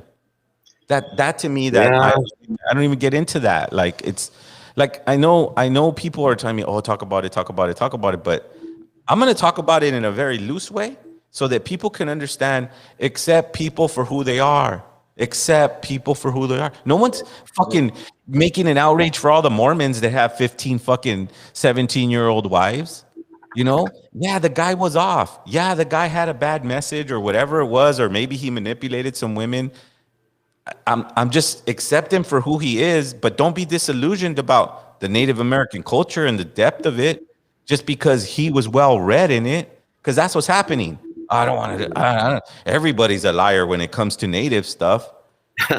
Like, what kind of there's a lot of wrong, Ruben. It's a lot of wrong, a lot of trauma. A lot of people, a lot of stuff to. You got to face it. Like, we're in a time right now of starting to unravel all these truths, and it's just, it's a matter of time. This was happening. You can't. And there's gonna be another dude that's gonna claim to be white, that's gonna claim to have some information, that's gonna claim to do this. You know why? You know what made him so strong was that he actually did what he said. He lived in the wilderness. He survived off his very strict, crazy diet. He read. I'm sure he powered in War and Peace 3 times a day. You know what I mean? Like, that fool, you could tell he read books. I just don't understand how all these attacks came after he got hurt. Exactly. I just that baffles me. Another thing. Why you wait till he's like incapacitated to defend himself? That doesn't make sense either. So let's leave his little story over there. And yeah, he was white, and yeah, he was trying to be Native, and yeah, he hooked up with the homie. I don't want to say any names, but he hooked up with the homie, and they made a very art thing. And I'm not trying to minimalize it. What I'm trying to say is that if there are victims of him, come out, tell your story, right? If not, just leave it as it is and concentrate on the kids in cages, because there's some real shit happening right there. And Heron has been giving me links, and shout out to Heron and all that stuff. And just kind of just diffusing the fire of, yeah, the guy wanted to be Native. There's a lot of them out there. There's a lot more out there. And the ones that get to have voice are the ones that are sitting in the lodge. And the ones that want to have the loudest voice are outside of the lodge going, nah, I don't want to do it. That's what makes things difficult to manage. So anyways, Daniel, we're talking about this one dude that got pretty popular.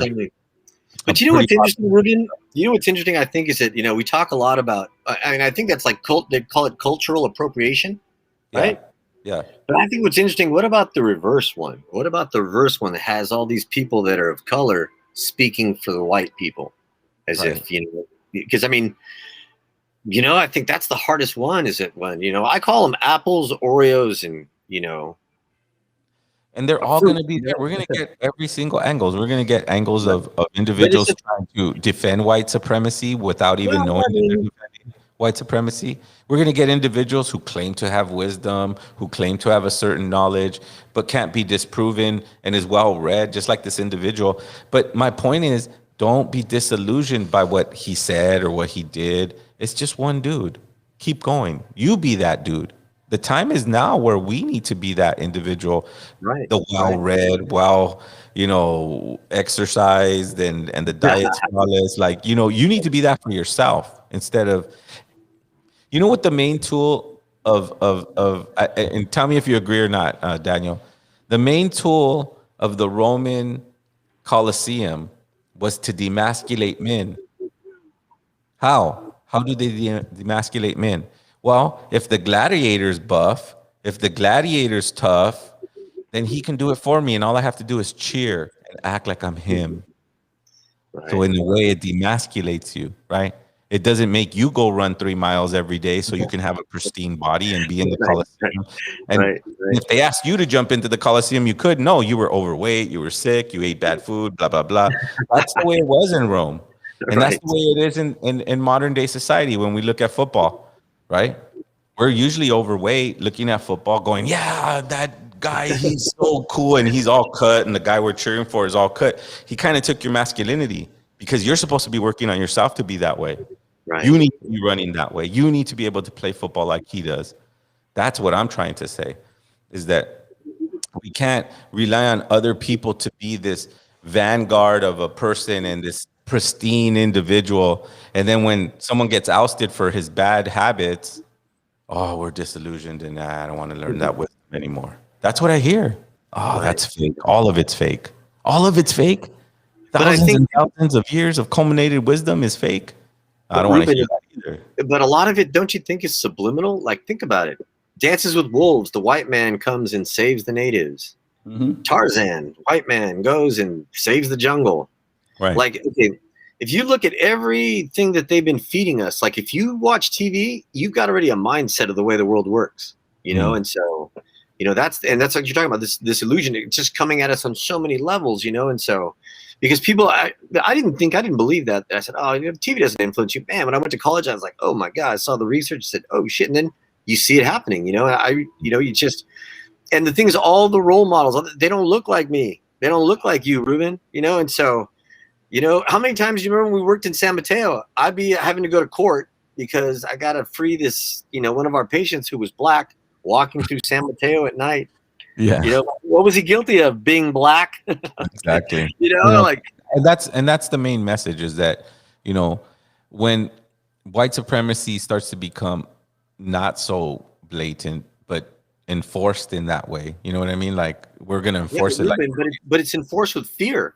Lock him up. I don't want, it's like this. And, you think about it, fear is one of their biggest tools, and so, because fear teaches you not to do anything.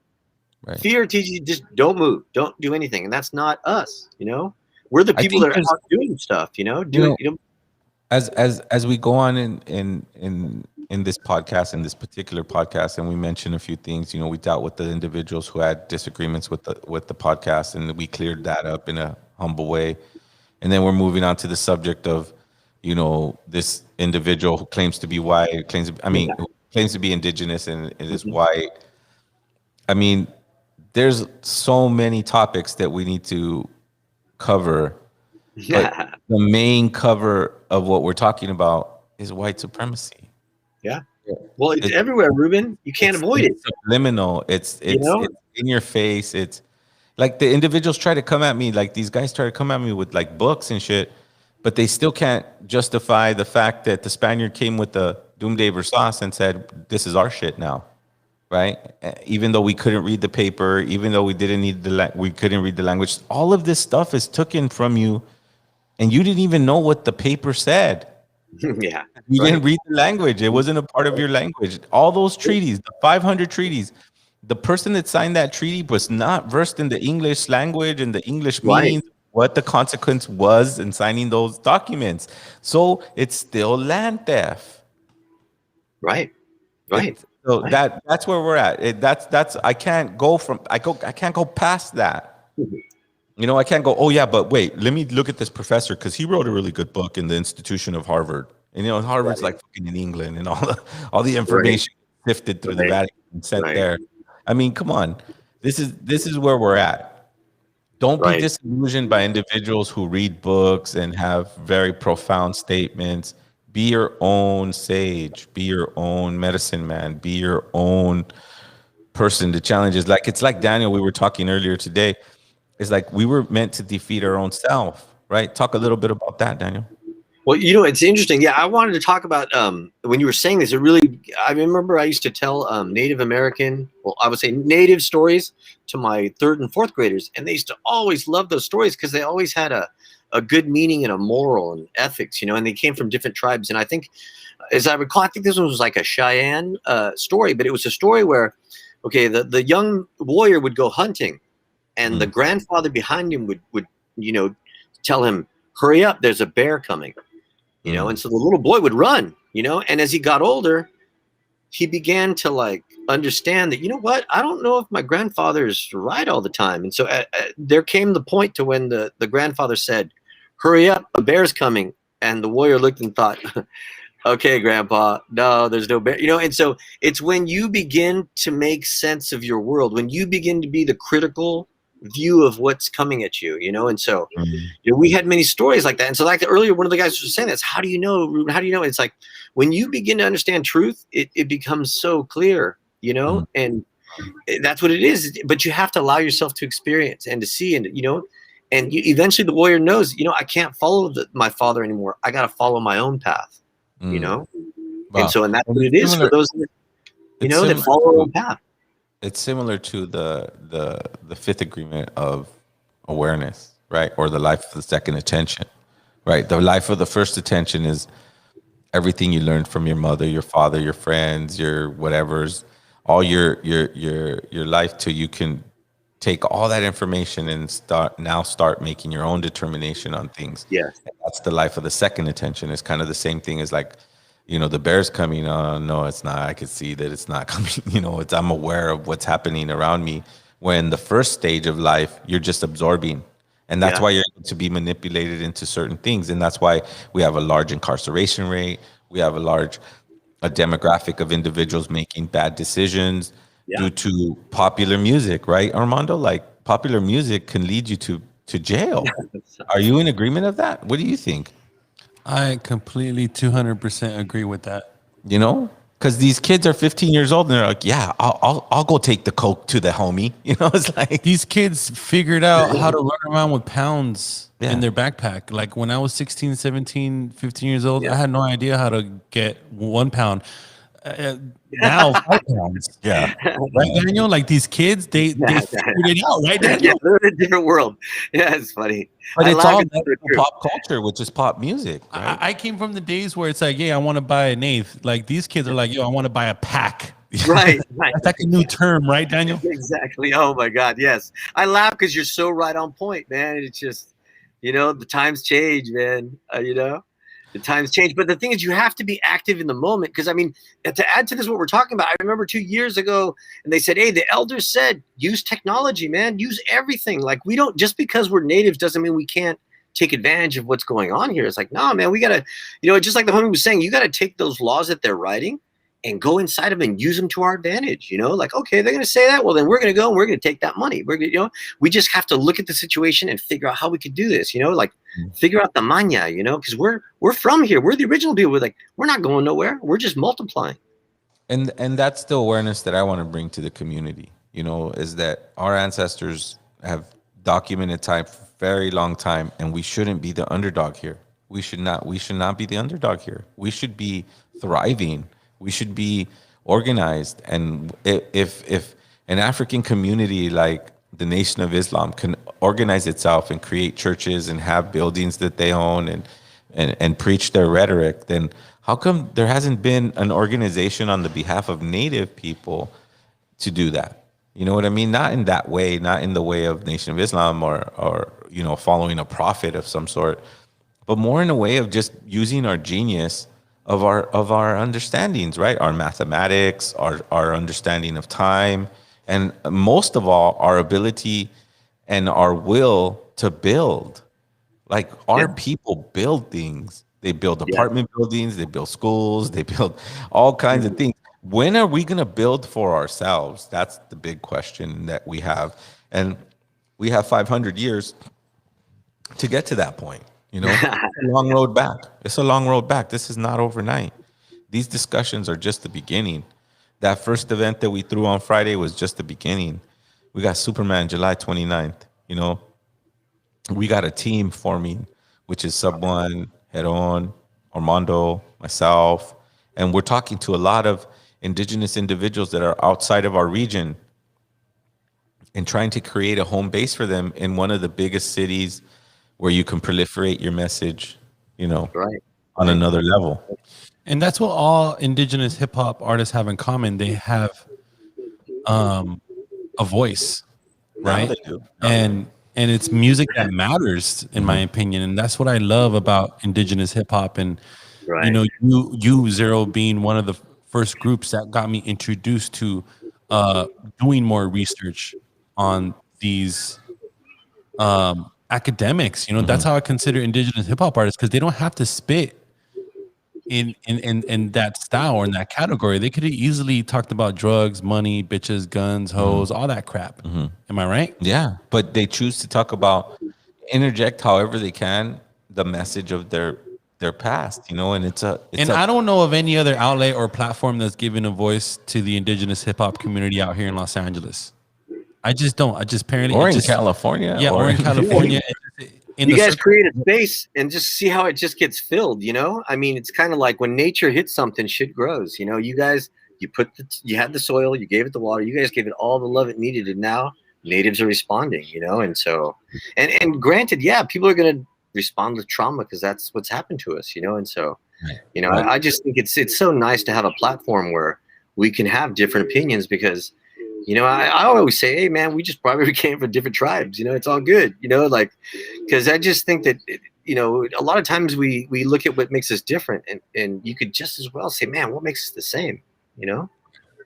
Well, I'm glad that those brothers felt like satisfied and they had a voice, and that's what we wanted for our Wednesday discussion, right, Armando? It's like, absolutely, you know, having people come in that they don't have to be a hip hop artist or a famous person, or you know, we got Daniel who has massive information, and he's just kind of a part of our team, you know, and and I feel blessed, man. I mean, because if you think about it, hip hop, what is hip hop? Hip hop is a you know, it's a metaphor for just a message, like for the oppressed, man, for anybody that doesn't have a platform to say it, you know, they come out with, you know, hip hop's the answer. Like, think about it, like jazz, it was created here. Yeah, and that's where Armando really kind of thrives in and puts together probably one of the best. No, bless him. You know, without him, he's the one that puts the car in. The rest of us just get in and ride, you know, like, you know, you need the car, you know, to go. And so, and the thing is, big up to him, because you never see him, you know, and it's like the unspoken, you know, it's kind of like Charlie's Angels. Yeah, he is Charlie. You know, he's totally Charlie. You know, a lot of people were approaching me at the event and asking me, hey, man, are you the voice? Yeah, of course. That's my new title, I guess, for this podcast. But you know, it's not that I've always been the voice, right?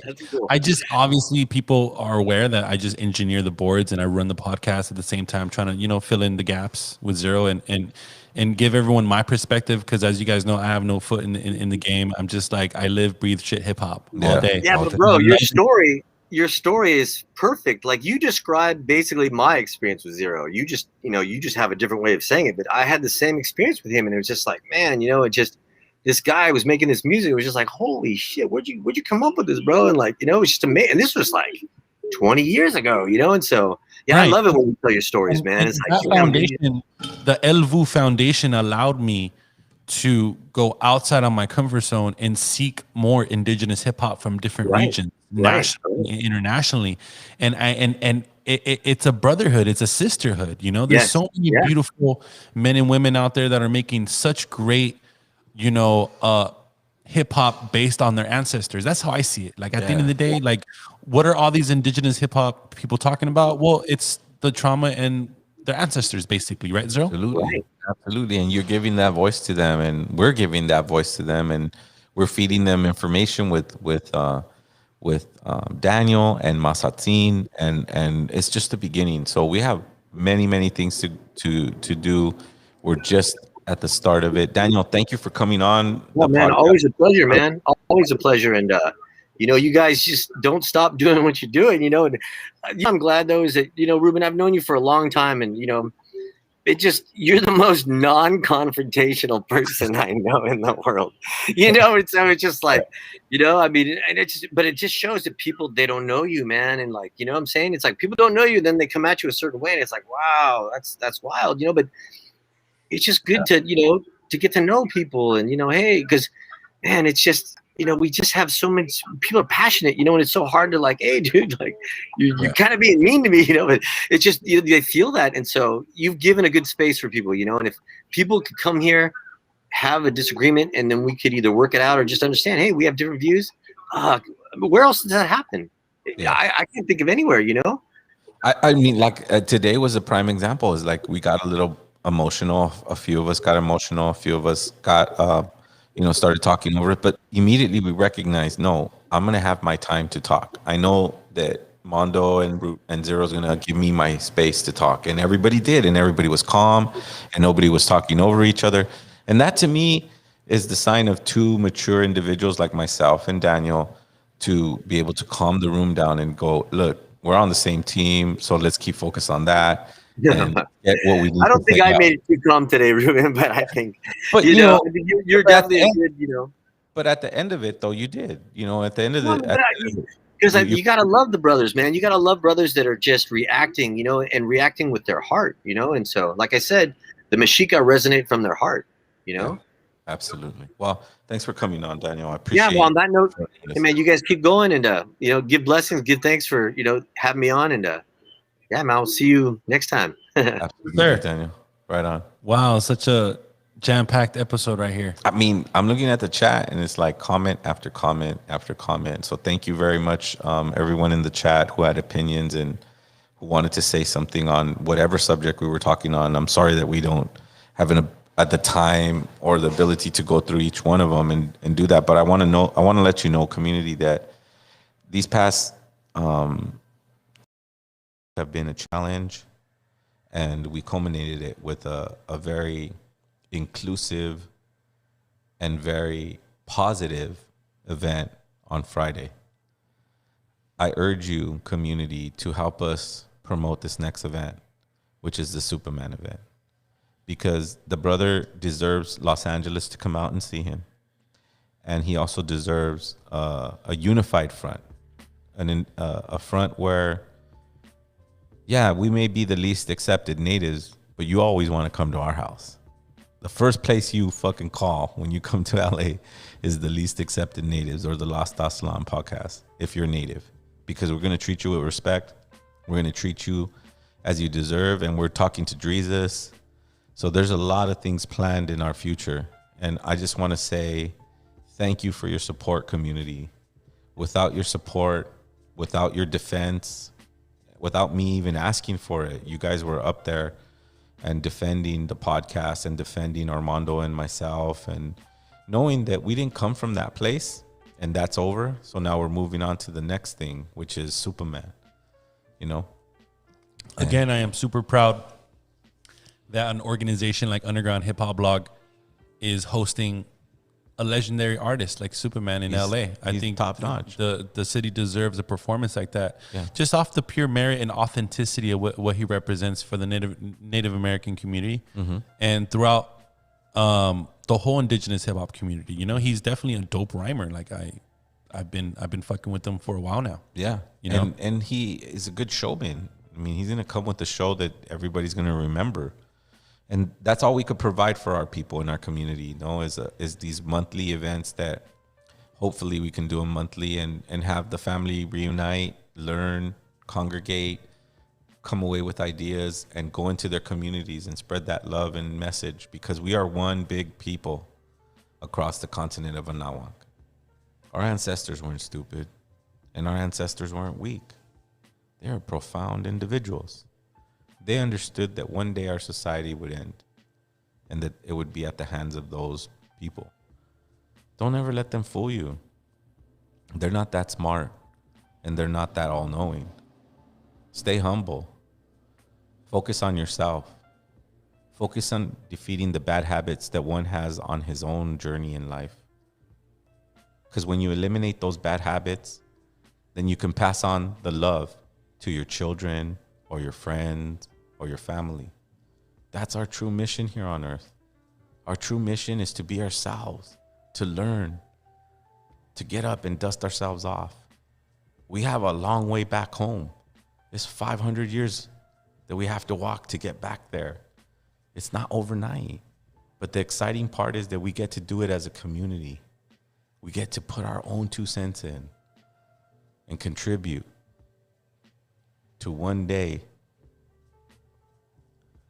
you know, like the song says, Mexica's, the day will come when all of Anahuac will be unified as one. I dream of that day. We'll see you soon. We'll see you next Sunday. Tlasokamati o Meteo Tonantzin Tonatu.